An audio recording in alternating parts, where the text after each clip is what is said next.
And I died when I was 67 years old. Even now, saying those words feels strange. Not because I am afraid, not because I'm confused, but because I remember every second of it. My name is Walter Hayes. I spent most of my life driving freight trains across the Midwest, 42 years on the railroad, thousands of miles, endless nights. The tracks became more familiar to me than my own neighborhood. For most of my life, I believed I understood what mattered. Work hard, pay your bills, provide for your family, keep moving. That was the formula. At least, that is what I told myself. The funny thing about life is that sometimes you can spend decades building something while slowly losing the people you built it for. I did not see that happening, not until it was too late. I lived in a small town outside Springfield, Illinois. Not much change there. Same diner, same church, same gas station. People knew each other, or at least they thought they did. I was married to a woman named Margaret. We had been together for 41 years. She was the kind of woman who never needed attention. She never demanded anything, never raised her voice, never made scenes. Back then, I thought that made marriage easy. Now I understand it made it dangerous, because silence can hide pain better than anger ever could. Margaret worked at the town library for nearly 30 years.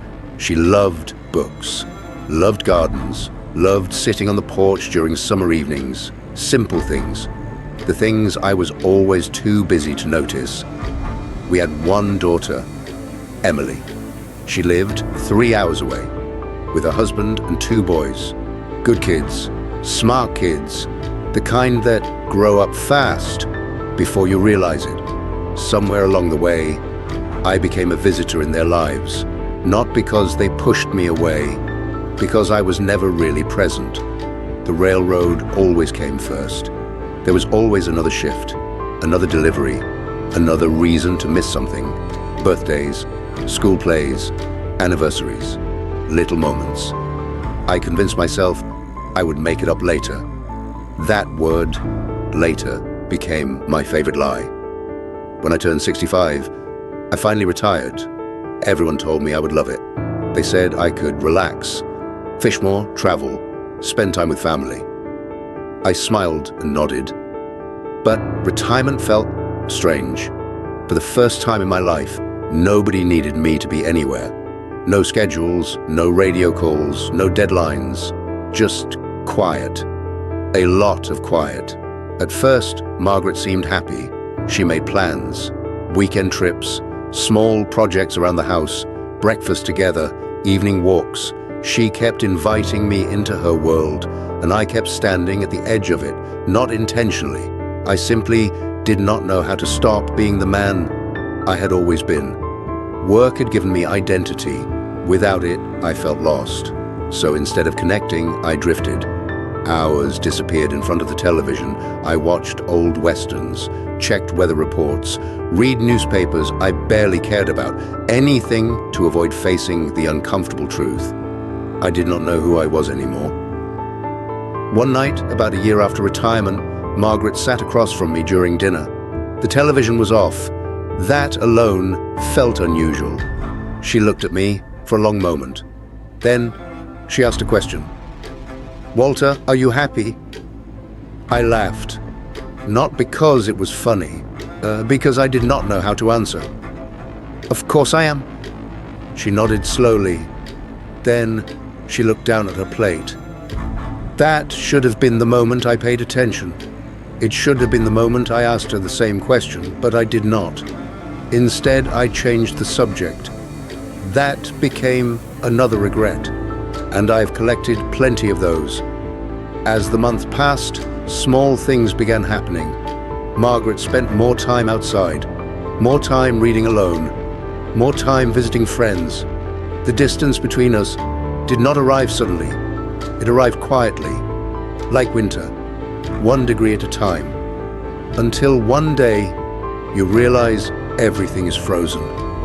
Then came my 67th birthday. Nothing special, just family dinner, Emily drove in with the boys. Margaret baked a chocolate cake. We sat around the dining room table. Everyone smiled. Everyone laughed. The kind of evening that looks perfect in photographs, yet something felt different. I noticed it when Emily hugged her mother. They held each other longer than usual. There was something in their eyes, something unspoken. At the time, I ignored it. I had become an expert at ignoring things. A week later, Margaret left for a weekend trip with friends, or at least that is what she told me. The house felt unusually empty. I remember standing in the kitchen Saturday morning, coffee in hand, sunlight coming through the window, absolute silence, no television, no conversation, no sounds from the garden, nothing. For reasons I still cannot explain, I suddenly felt afraid, a deep fear, the kind that appears without warning, the kind that makes your chest tighten. I picked up the phone, thought about calling Margaret, then put it back down. I told myself I was being foolish. That feeling stayed with me all day and all night. Sunday morning, I woke before sunrise. The fear was still there, stronger now. I walked onto the porch. The air was cool. The streets were empty. Everything looked normal. But inside me, something felt wrong. Very wrong. Maybe you have felt that before. That strange moment when life seems to be whispering a warning, and you cannot understand the words. By afternoon, I received a call. Not from Margaret, not from Emily, from a doctor I had never spoken to before. He asked me a question that changed everything. Mr. Hayes, has your wife told you about her diagnosis? For several seconds, I could not speak. Diagnosis. What diagnosis? The silence on the line became heavy. Then, the doctor realized something. Margaret had never told me. And at that moment, standing alone in my kitchen, I discovered there was an entire battle my wife had been fighting without me. A battle that had already been going on for months. A battle she believed I was too distant to notice. My hands began shaking. The coffee mug slipped from my fingers. It shattered across the floor, and for the first time in decades, I realized how completely I had failed the person who loved me most. The sound of that mug breaking seemed to echo through the entire house. I stood there, staring at the pieces scattered across the kitchen floor. The doctor was still speaking, but his voice felt far away, like someone talking from the other side of a tunnel. I remember grabbing the edge of the counter because my knees suddenly felt weak. What diagnosis? I finally asked. The doctor paused. He sounded uncomfortable. I assumed you knew. Heck, I swallowed hard. No. Another silence. Then he spoke carefully. Your wife has advanced pancreatic cancer. The room disappeared. Everything became blank. Not black, not dark, just empty. I heard the words, I understood the words, but my mind refused to accept them. Cancer. Margaret. Advanced. Those three words did not belong together. They simply could not. The doctor explained that she had been receiving treatment for several months. Several months. I could barely process that. Several months. How could someone hide something like that? How could a husband not know? When the call ended, I sat alone at the kitchen table. The same table where we had eaten breakfast thousands of times. The same table where we celebrated birthdays. The same table where we planned vacations we never took. Now it felt unfamiliar. Like I was sitting in a stranger's house. My eyes wandered around the room. For the first time, I started noticing things. Prescription bottles near the sink, medical paperwork tucked beneath a stack of magazines, a calendar hanging on the refrigerator, dates circled, appointments marked, treatment days, follow-up visits, blood work. The evidence had been sitting in front of me the entire time, and somehow I never saw it. Or maybe I never looked. That realization hurt more than anything. Late that evening, Margaret came home. The sun was setting behind the trees, golden light filled the living room. I heard her car pull into the driveway. Normally, I would have stayed in my chair, waited for her to come inside. Not this time. I walked outside.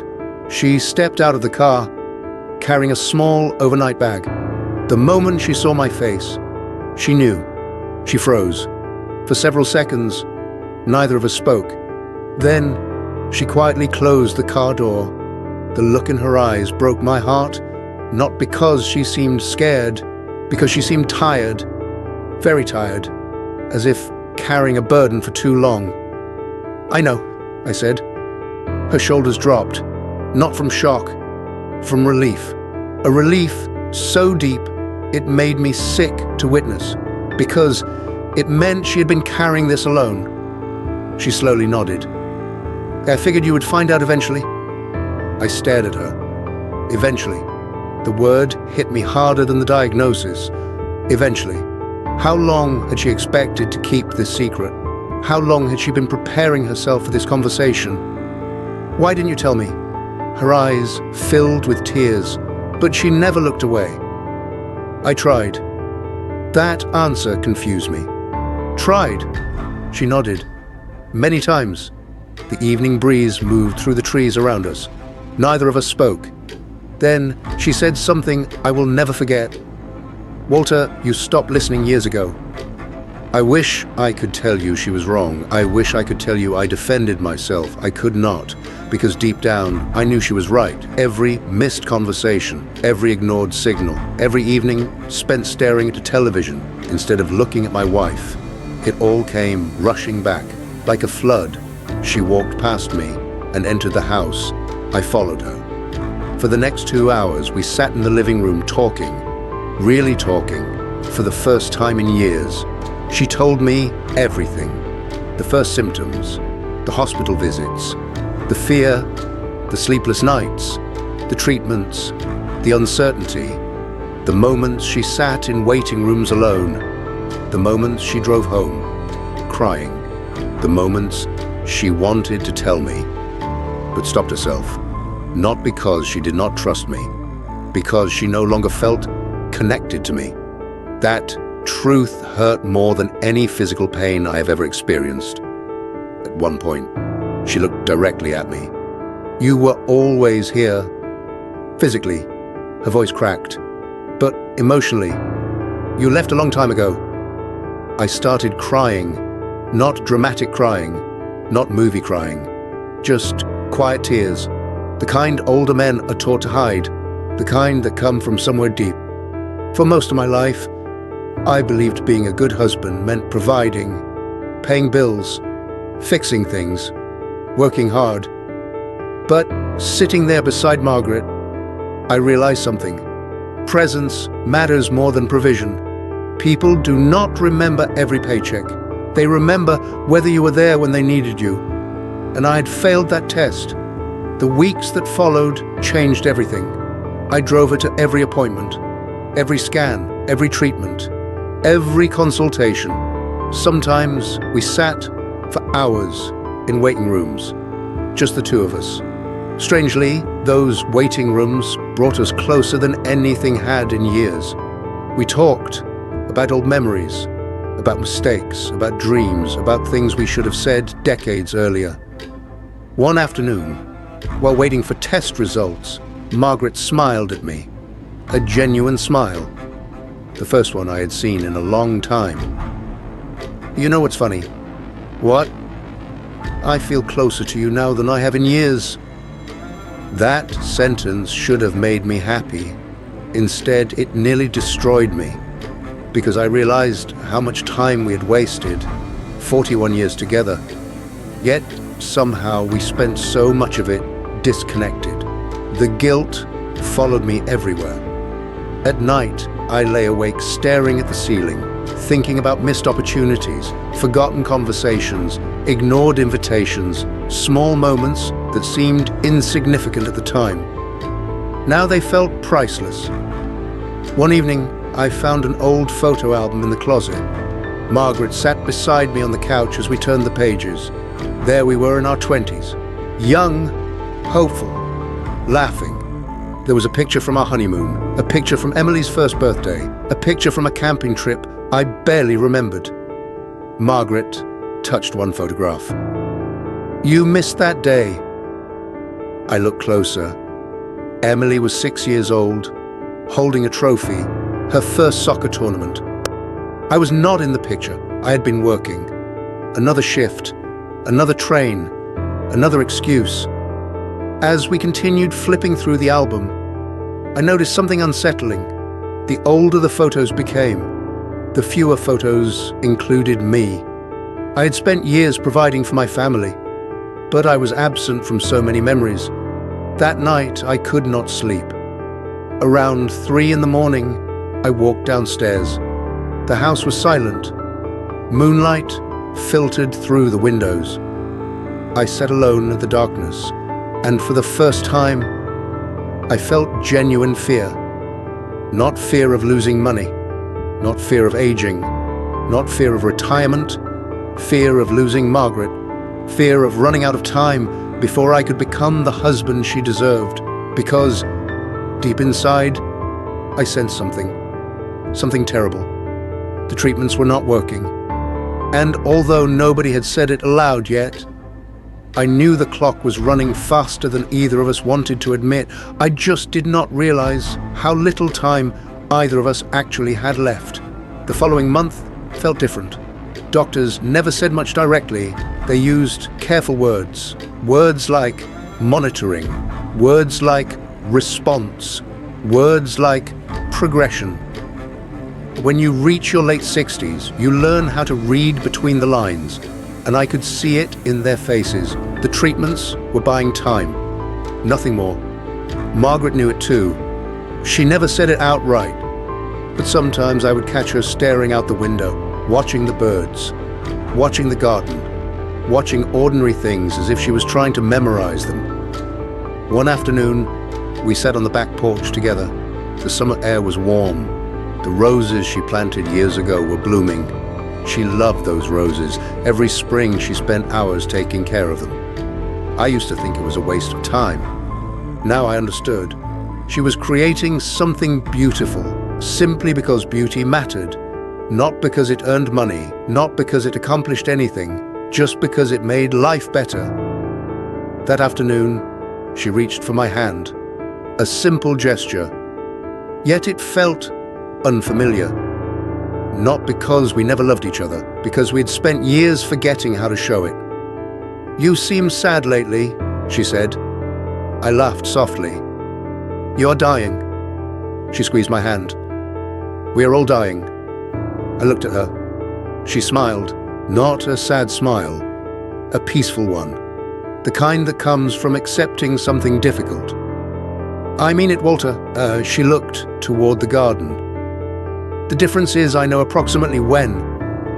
I wanted to argue, wanted to tell her she would beat it, wanted to promise everything would be okay. But we were both too old for lies, so instead I sat quietly beside her. Sometimes honesty is the greatest form of love, even when it hurts. The weeks continued passing. Emily started visiting more often. The grandkids came whenever they could. The house felt alive again. Laughter returned. Conversations returned. For a while, I allowed myself to believe things might somehow improve. Then, September arrived, and everything changed. Margaret collapsed in the kitchen. One moment she was making tea, the next moment she was on the floor. I still remember the sound, the cup breaking, the panic, the fear, the ambulance lights flashing against the walls. At the hospital, doctors moved quickly, too quickly. That was never a good sign. Hours later, a physician sat with us. His expression told me everything before he spoke. The cancer had spread further. There were no more treatments worth pursuing, no more realistic options, only comfort care. Hospice. I hated that word. Hospice felt like surrender. Margaret viewed it differently. "It means I can come home." That was her response. No anger, no denial, no bitterness, just acceptance. And somehow, That made it even harder. A week later, she came home. A hospital bed was placed in our living room. Nurses visited regularly. Friends brought meals. Neighbors stopped by. The entire town seemed to appear out of nowhere. People I barely remembered. People Margaret had quietly helped over the years. Former students from library programs.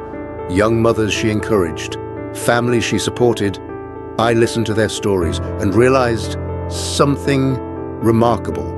My wife had touched countless lives, not through grand achievements, not through fame, but through kindness, simple kindness, the kind that rarely makes headlines, the kind that changes people forever. One evening after everyone left, I sat beside her bed. The house was quiet. Only the ticking of an old clock filled the room. She looked weaker now, much weaker. Her voice was soft, barely above a whisper. "Walter? Yeah? Can I ask you something? Anything."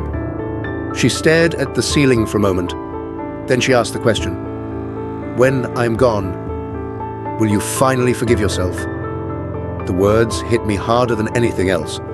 I felt tears immediately. "I do not deserve forgiveness." She shook her head slowly.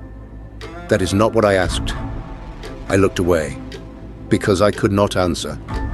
The truth was simple. I blame myself for the distance, for the years, for not noticing sooner, for everything. Margaret reached out and touched my arm, a weak touch. "But enough. You loved me the best way. You knew how."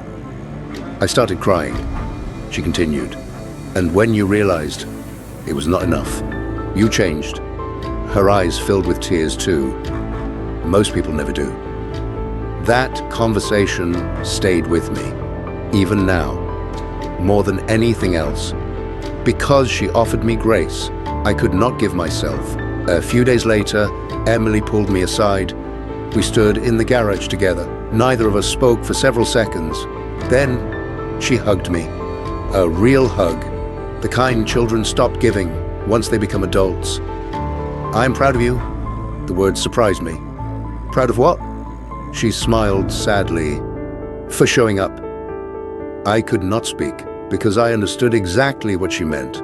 For decades, I showed up physically. Now, finally, I was showing up emotionally, and everyone noticed, including my daughter, including my wife, including myself. 3 nights later, I sat beside Margaret long after midnight.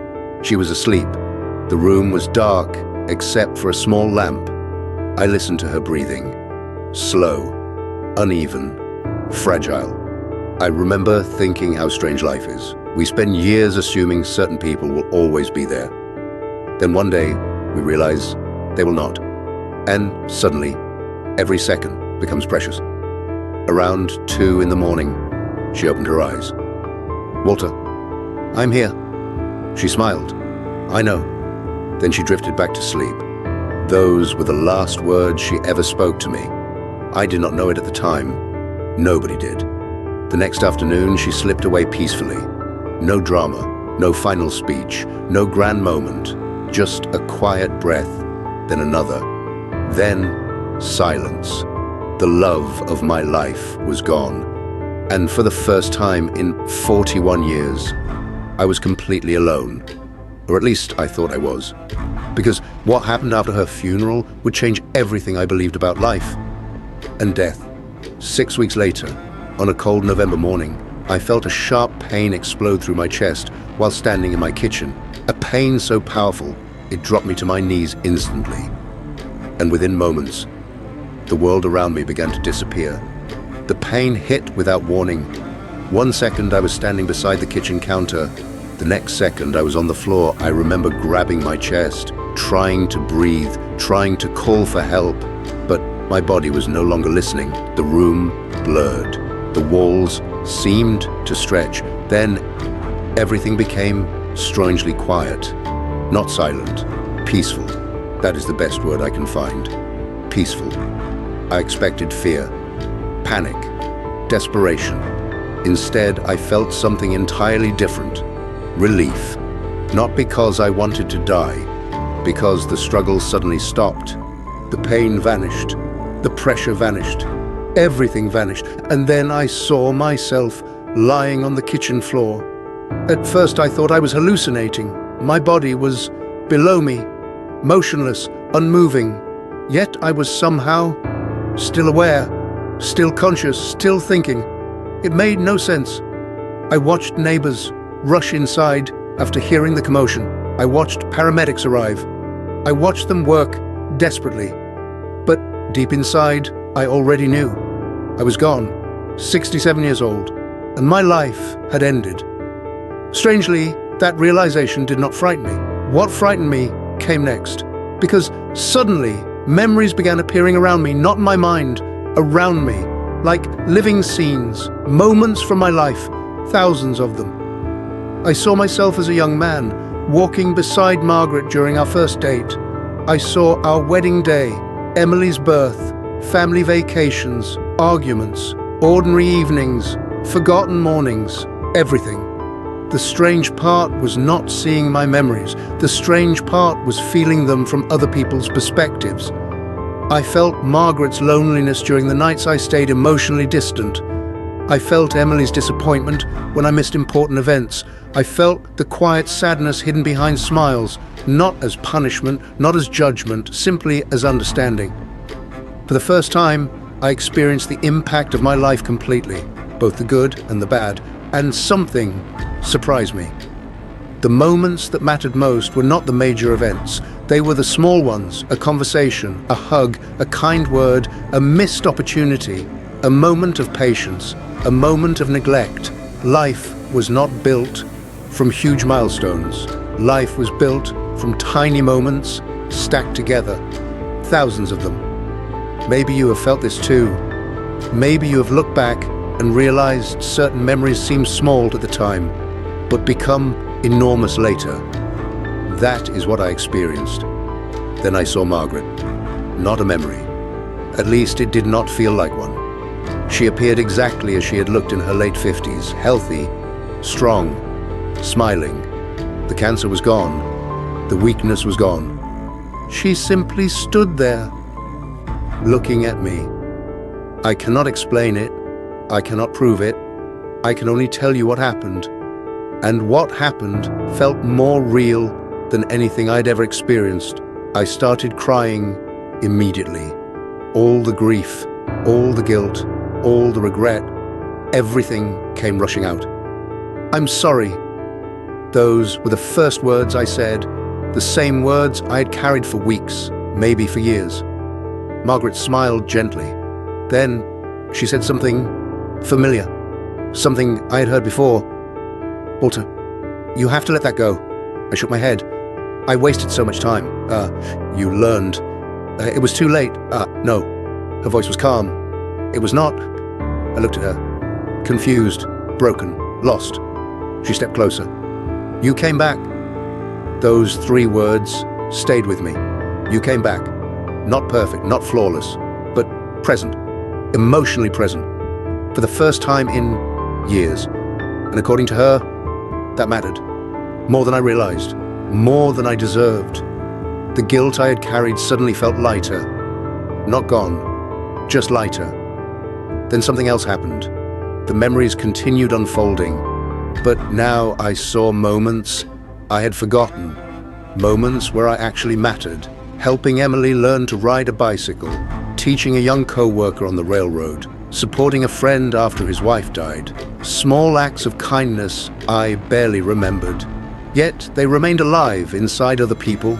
That realization changed me, because for most of my life, I focused on my failures. But life is rarely only failure or success. It is usually both. We hurt people, we help people. Sometimes we do both without realizing it. Then came a feeling unlike anything I can describe. A warmth, a sense of understanding, as if every question I spent decades asking suddenly became unnecessary. Not because I received answers, because I understood something deeper. Love was the answer. Not romantic love alone. Human connection, compassion, presence. Those things mattered more than achievement, more than money, more than status, more than career titles. The things I spent decades chasing suddenly seemed very small. Then everything began fading. Margaret smiled one last time. The memories dissolved. The light around me grew brighter. And for a moment, I believed I was leaving forever. Then I woke up, gasping, breathing, alive. Doctors later told me my heart had stopped briefly. Not long, just long enough to create confusion, long enough to change my life. Many people will have their own explanation. Maybe it was medical. Maybe it was spiritual. Maybe it was something else entirely. I no longer argue about that, because the explanation matters less than the lesson. What matters is what changed afterward. I lived. Not forever, just longer. Long enough to become the man I should have been years earlier. I spent more time with Emily, more time with my grandsons, more time listening, more time being present. The things I once postponed became priorities, because I finally understood something. Later is never guaranteed. That favorite lie I carried for decades had been exposed. There is no promise of later, only today, only this conversation, only this moment. Now, as I share this story, I'm an old man, older than 67, older than I ever expected to become, and sometimes late at night I still think about the day I died. Not because it scares me, because it taught me how to live. If you're listening to this and someone you love is sitting in the next room, go talk to them. If there is forgiveness you have been delaying, give it. If there is a phone call you keep postponing, make it. If there is love you assume they already know, say it anyway. Because life is not measured by how long we stay. It is measured by how deeply we connect while we are here. And if my death taught me anything, it is this: the people we love are never truly haunted by the day we die. They are haunted by the moments we failed to share while we were alive. So do not wait for someday. Do not wait for later. Later is a promise nobody owns. Today is all we have. And sometimes, today is enough.